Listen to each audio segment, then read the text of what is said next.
What is up, everybody? Welcome back to another episode of the X1 Morning Show. Today, we're going to talk about Outriders. This is just going to be focused. Today's show, I think, will be focused on this game. That's playing right behind me right now. Now, for the longest time, Outriders is this controversial. It's this controversial game. It's not a show. It's a game. It's this controversial game in the respect that it feels like you either really like it or you really don't like it. It does have this appeal, this Diablo, Monster Hunter, Destiny crossover appeal, where it's you go out on a mission, you beat some bad guys, you get some loot, you go back, you upgrade, and then you rinse and repeat.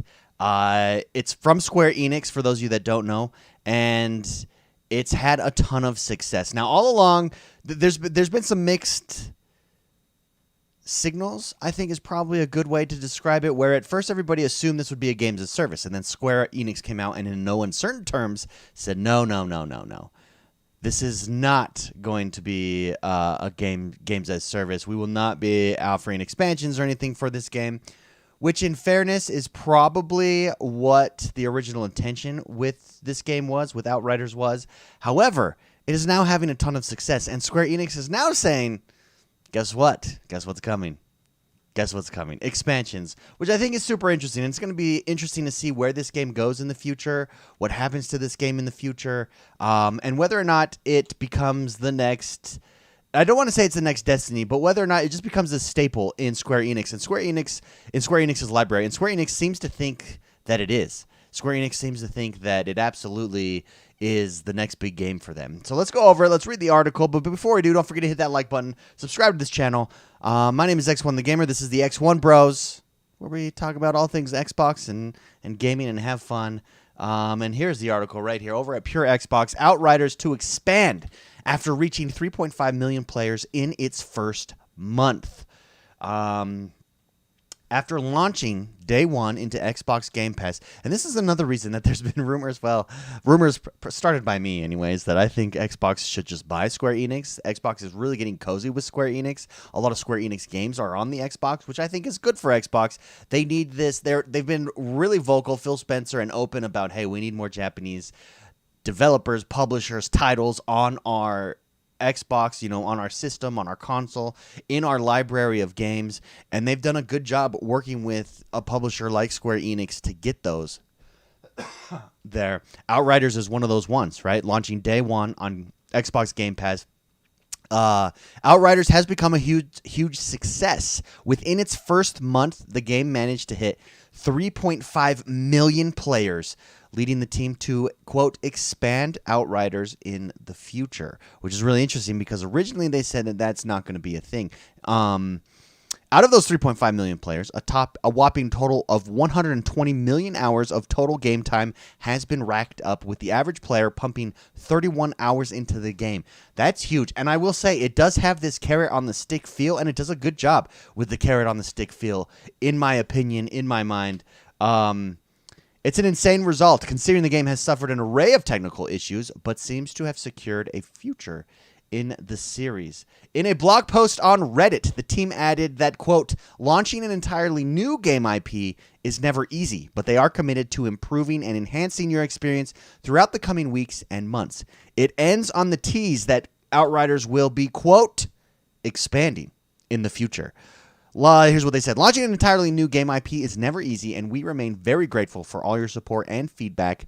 We are still here, are continuing to listen carefully, and want to assure you that we are committed to improving and enhancing your experience throughout the coming weeks and months.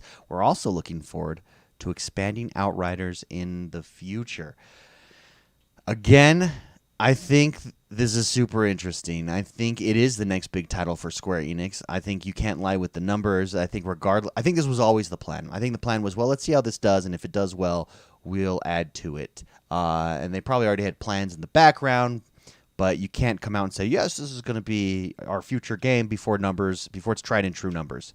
It is a little bit different of a game. It's very story-based, too. I really like the story. They do things with time that is super interesting.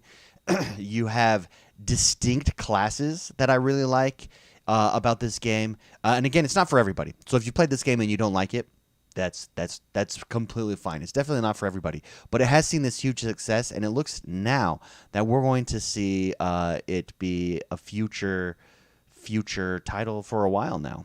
And Square Enix is just gonna continue to crush it. Let's actually pull up some gameplay while we talk here. One of the things, it is third person, which I really like. I like this, and this is why I like third person right there, because of that ability to look behind walls and take cover. But look at the powers. That is where, if Destiny has sex appeal, and Destiny most certainly does, and just crushes it with gun mechanics, your outfits, the way you look. What this game has is these powers. Like, oh, so good, so crunchy, so fluid. It makes you feel like a god. You know what it is, the formula here with Outriders? The formula with Outriders is Dynasty Warriors formula. For those of you that have never played Dynasty Warriors is this IP where you are, it's hand-to-hand combat with swords, and you're in the middle of this giant battle with thousands of other people fighting you, and you are just destroying all of them, and it makes you feel like a superhero. And I think that's what Outriders does successfully. Not only that, but since it's third person, I think they have an opportunity to make it so that your loot matters, your gun skin matters, your outfits matter. Like, look how cool that is. Now tell me this isn't reminiscent of Destiny right here. Look at this player screen.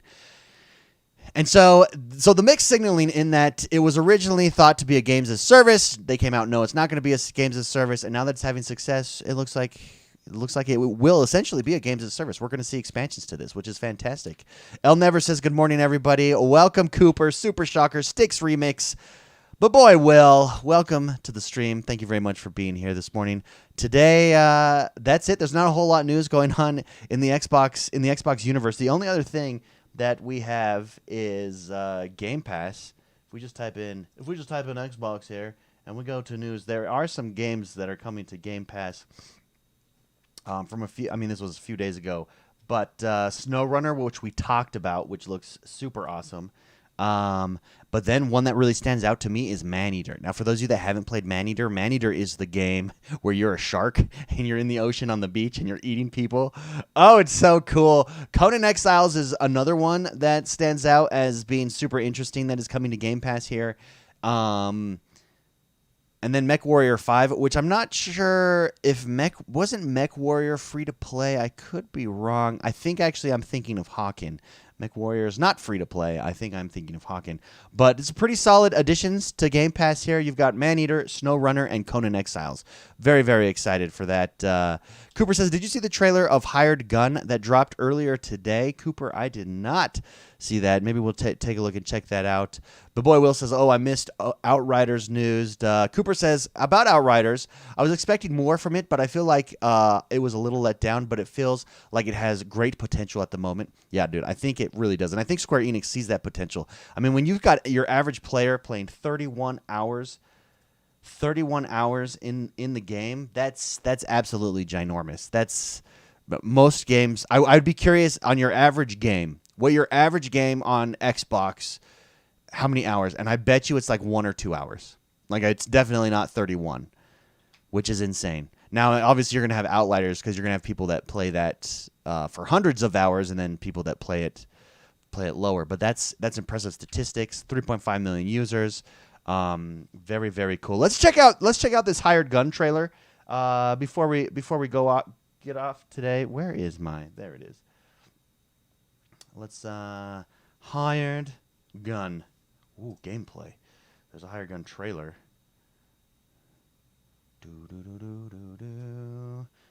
Let's just look at trailer. These are all from 2 weeks ago. Didn't we have something? There we go. 3 hours. 3 hours. Friends forever. Let's actually just go over to the Xbox page here. Just to make sure we're not missing anything. Nope, we got it. We got it, baby. Okay, let's take a look. Let's take a look at Hired Guns.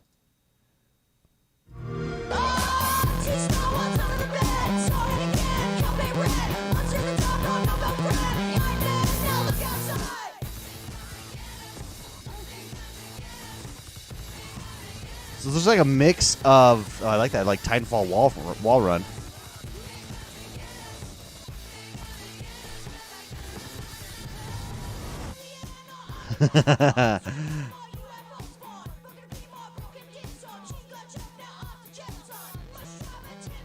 Oh, a robot dog. Now we're talking.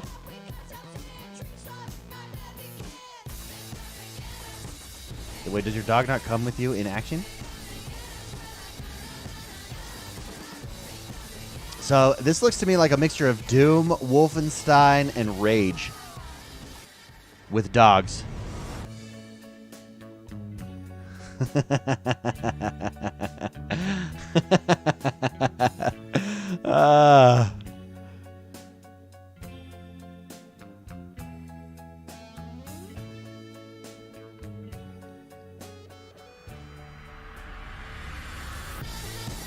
Except where's the dog in action? Am I missing it? Necromunda. June 1st. Hired gun. That does look like a blast. That looks like a ton of fun. That is Hired Gun, everybody. This game looks really fun, says Woodland Warrior. Super Shocker says, I hope the in-game looks like this. Cooper says, Woodland Warrior says, I really like what I've seen from Hired Gun so far. Yeah, it was really interesting. Like I said, Doom, that's the Rage vibes right there, some Wolfenstein, and then you've got a dog. But I didn't see the dog in action. Like, he's clearly in action with you. You're, like, souping him up. But hold on, let's see if we can see him here. That's what, okay, you got a grapple hook. Dude, you have, like, everything. It's like taking the coolest thing from every game. Dude, that was like stomach intestines that popped out there. Oh, my goodness. I hope the game looks like this, says Super Shocker, not just the cutscenes. Amen. But Boy Will says, speaking of Titanfall, my friend yesterday said she jumped in multiplayer, and there are a lot of people still playing it. There really are. I think we're going to get another Titanfall game, actually. I think that there are enough people playing that we will indeed get another Titanfall game. So that's super exciting. Everybody, that does me for today. Thank you very much for hanging out. Thank you for being here. It's a little bit slow news day. I didn't get the stream announcement up early enough, so I apologize. I forgot last night to put it up. But we put it up this morning. But thank you for being here. Thank you for hanging out. We'll see you tomorrow. No morning show tomorrow. Tomorrow we've got the podcast, so we will see you guys then. Have a great rest of your day, everybody, and we'll see you later.